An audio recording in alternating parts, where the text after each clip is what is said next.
नमस्कार। साँझ 6 बजे के मध्य समाचार में अपने के स्वागत है। वंदना शुरू करी अभी तक के प्रमुख समाचार से।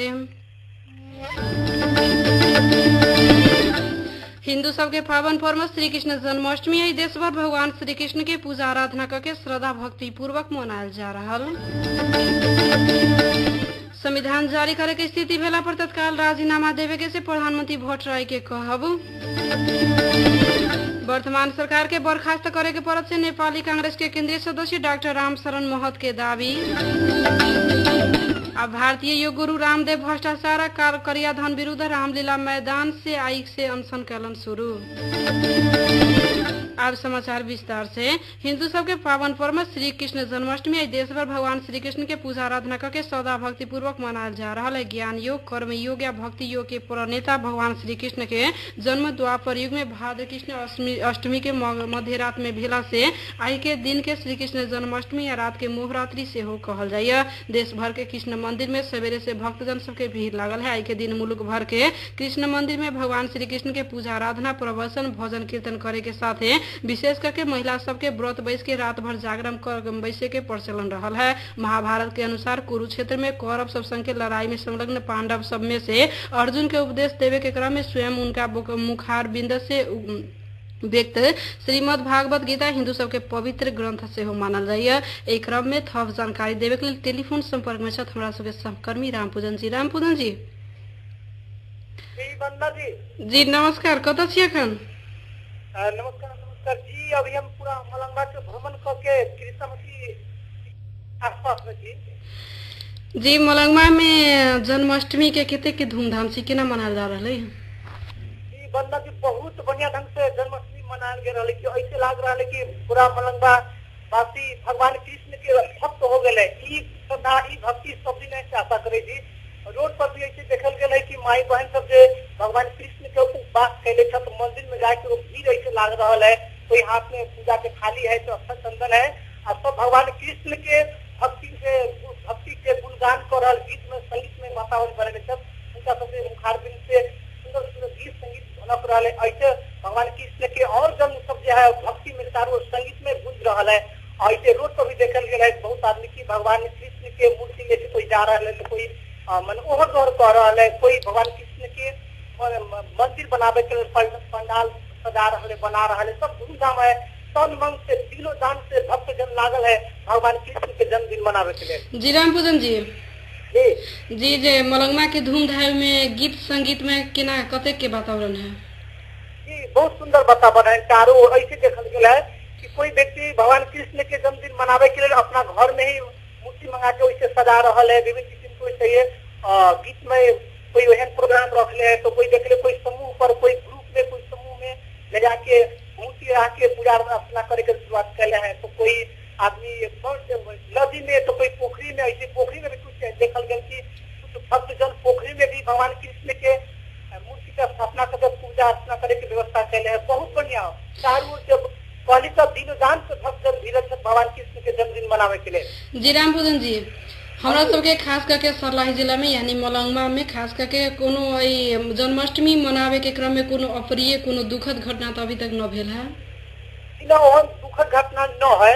वैसे जगह जगह देखल गई जहाँ ग्रुप है, जहाँ वैसे थोड़ा काम करे के क्रम में ही पायल गया है कि तू आगा कर तो तू आगा कर, लेकिन वहन कोई खास करके वहन कुछ कोई घटना न है और न होए के चाहे। जैसे चंदा मांग के पूजा करे के हमरा सबके जे विधि पूर्वक कल जा रहा है मलंगमा में, वही चंदा मांगे के क्रम में कोनो जोर जबरदस्ती अथवा स्वेच्छा से केना भी रहा है? न चंदा मांगे के जहाँ तक बात है वहाँ तक बंदा जी वहन बात तो कहीं न देख ली। एक जगह देख ली कि एगो गाड़ी जाए माने गाड़ी गेला पर कुछ रसीद ग्रुप कुछ रसीद देखल ना चंदा मांगे क्रम में, तो गाड़ी वाला कहन कि हमारा पास पैसा अभी न है तो उनसे कोई जोर जबरदस्ती न हो, छोड़ देना न वहन कोई न है। लेकिन चंदा मांगे क्रम में तो कोई जगह पैसे मांग रहा है। जी रहला ना हमरा सबके सहकर्मी रामपूजन जी, उनका बहुत बहुत धन्यवाद दै छियै।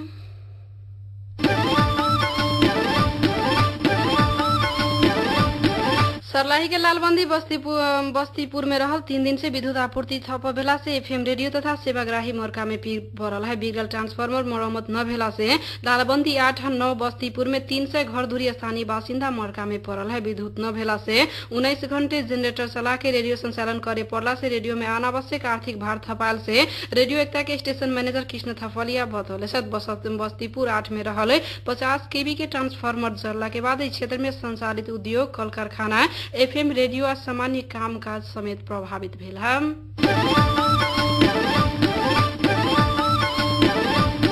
जातीय संहिता के लिए अंतिम समय तक संघर्ष करे के से सर्लाही के आदिवासी जनजाति सब बतैले है। विभिन्न बड़का दल के शीर्ष नेता सब आदिवासी जनजाति सब के मांग के उपेक्षा कैला से जातीय एकल जातीय संहिता जेना भी लियाबे के से ओकरा सब के कह रहल है। आदिवासी जनजाति के अभियान जातीय पहचान सहित के संघीय संविधान से मूल नारा के साथ मनायल गेल 18 विश्व आदिवासी दिवस के अवसर में भेल कार्यक्रम में वक्ता सब जातीय पहचान सहित के संविधान जारी होए के परत में जोर समेत दिले है।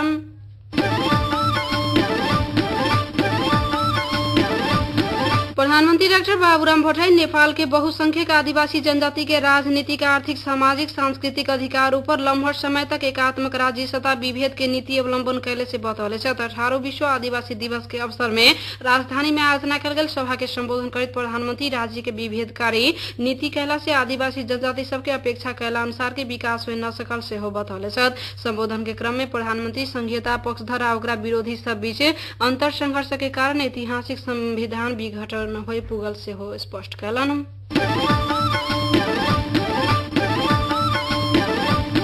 नेपाली कांग्रेस के केंद्रीय सदस्य डाक्टर रामशरण महत राष्ट्रपति रामवरण यादव पूर्ण रूप में क्रियाशील भे के वर्तमान सरकार के बर्खास्त करे के परत से बतौले राजनीतिक निकास के लिए राष्ट्रपति पूर्ण रूप में सक्रिय होए के परत से हुनकर कहब रहल है। एकीकृत नेकपा माओवादी और मधेसी मोर्चा सम्मिलित वर्तमान सरकार देश में अधिनायकवाद लादे के लिए चाहले से हो बतौलन। नुआकोट के कॉलोनी में आयोजित पत्रकार भेंटघाट कार्यक्रम में वो राष्ट्रपति प्रधानमंत्री के बर्खास्त करके सहमति के आधार में दल सब संग नया प्रधानमंत्री के नाम मांगे के परत से हो बतौले।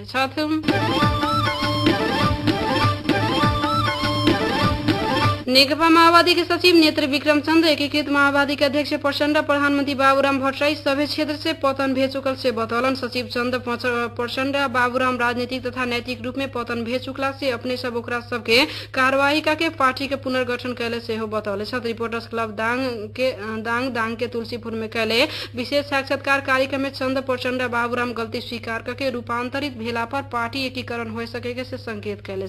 बड़का दल के शीर्ष नेता सबके अकर्य नेता से देश से शांति या संविधान बने न सकला से उ सब पूर्ण रूप में नेतृत्व में असफल भेल से चंद के ठह रहल है।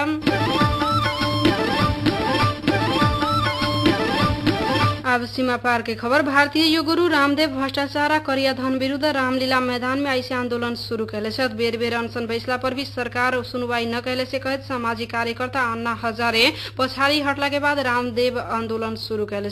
आंदोलन के पहल चरण में रामदेव बिहान से 3 दिन तक अनशन बैठतन। अनशन शुरू करत रामदेव विदेश में रहल करिया धन स्वदेश लियावे के सहित अपन 3 मांग रहल से बतौले।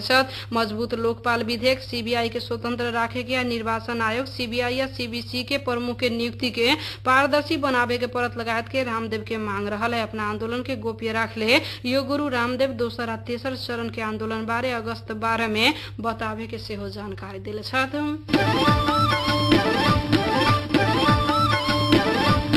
मध्य समाचार के अंत में प्रमुख समाचार एक बार फिर से। हिंदू सब के पावन पर्व श्री कृष्ण जन्माष्टमी आज देश भर भगवान श्री कृष्ण के पूजा आराधना करके सदा भक्ति पूर्वक मनायल जा रहा। उत्पीड़ित समुदाय के पक्ष में संविधान जारी करे के स्थिति भेला पर तत्काल राजीनामा देवे के से प्रधानमंत्री भट्टराई के कहब। वर्तमान सरकार के बर्खास्त करे के परत से नेपाली कांग्रेस के केंद्रीय सदस्य डाक्टर रामशरण महत के दावी।